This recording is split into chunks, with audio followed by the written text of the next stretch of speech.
Jenny Murray. Woman's Hour, Radio 4. Every so often a book lands on my desk to be read in advance of an interview, which is so beautifully written and absorbing I can't wait to meet the author. My standout novel of the year is The Essex Serpent by Sarah Perry, Profile Books, paperback, U8.50 plus U1.50 PNP. It's the story of Cora, who's released from a miserable marriage when her husband dies.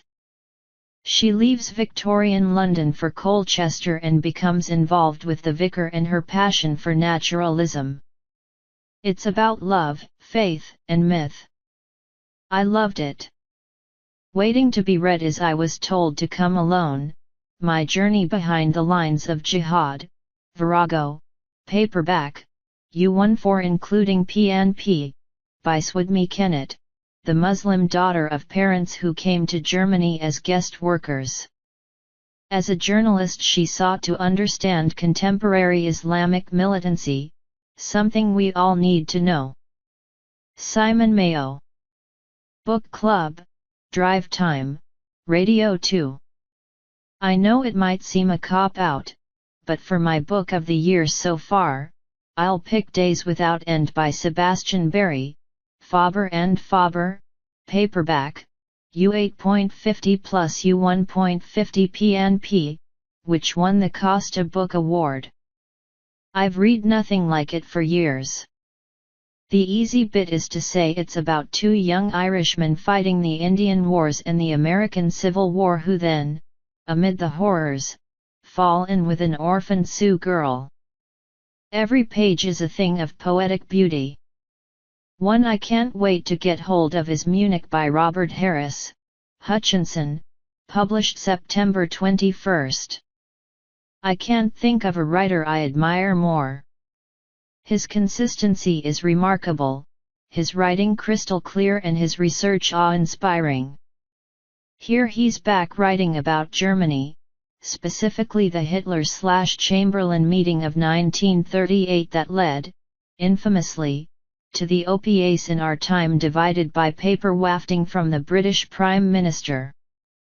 Conclave, Harris's last novel, showed that he is at height of his powers. Mariella Frostrup. Open Book, Radio 4. Flesh and Bone and Water, Viking, hardback, U12.75 including PNP, is a remarkable debut from Brazilian Emigre Lusa Sama. It's the story of Dr. André Cabral, a long-term London resident who receives a letter from Rio that catapults him into the past and the shameful moment he's been running from all his life. It's a wonderful evocation of a privileged Ipanema Beach childhood, a searing critique of a deeply divided society and you with its intoxicating combination of tropical heat and overpowering passions the perfect beach read. Next on my list, I was recently exhorted to attempt completing George Eliot's Middlemarch, Penguin Books, paperback, U6.99 plus U1.50 PNP, so, true to my word, I'm going to give it another try, my fourth. James Naughtie. Book Club, Radio 4. I'm looking forward to reading the first volume of Diaries from David Sedaris, Theft by Finding, Little, Brown, hardback, U17.49 including PNP, because he makes me laugh so much.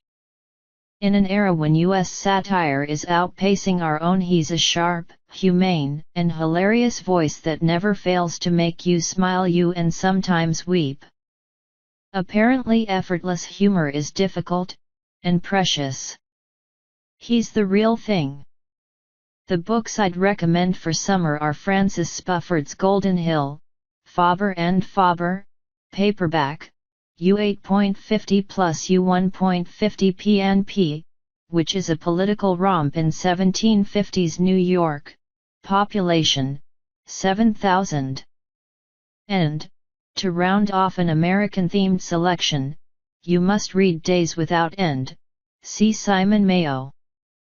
The winner of this year's Walter Scott Prize for Historical Fiction, among other awards, It's Sublime.